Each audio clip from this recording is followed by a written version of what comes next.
macam ni since 15 hari bulan. 15 hari bulan.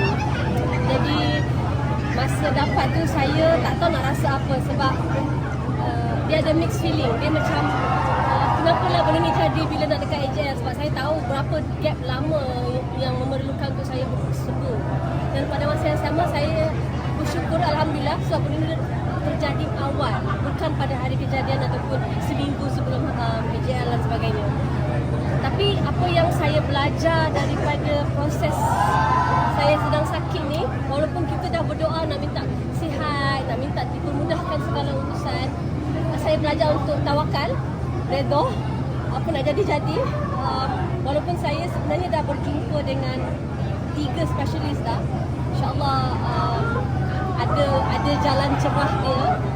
Tapi buat masa sekarang ni saya fokus kepada penyembuhan lah. Ciri apa kalau boleh kongsikan? Saya pun kurang pasti, tapi saya jadi benda ni masa saya dekat Jakarta, saya ada buat recording. Lepas tu dia bermula dengan sakit tekak dan tiba-tiba setiap minggu saya ada simptom-simptom baru.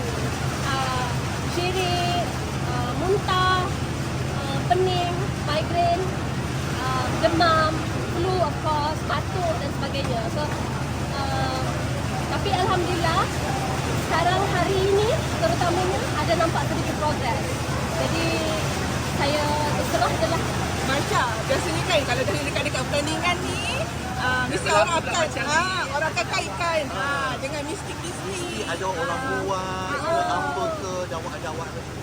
Saya tak terfikir pun ke arah itulah. Tapi apa yang saya tahu, tapi apa yang saya pasti, saya tak percaya dengan benda-benda macam ni. Saya kalau boleh nak hindari benda-benda yang boleh merosakkan minda saya. Tapi apa yang pasti memang sekarang wabak tengah ular kan, influenza, virus dan sebagainya. Dan saya pasti itu adalah munculnya lah. Tapi ada tak orang terdekat Marsha bercakap benda ni juga, berjumpa seseorang ustaz ke, buat tradisional ke? Adalah orang bercakap macam tu juga kat saya. Tapi buat masa sekarang ni saya rasa it's more on scientific things, like saya memang kena perlu medication yang sepatutnya. Sebab saya memang tahu saya ada lung problem. Dan bila saya ada benda-benda macam ni memang memakan masa yang lama. Saya sebenarnya agak plus sebab hampir semua tim saya dalam AJL kecundang lah kiranya sakit.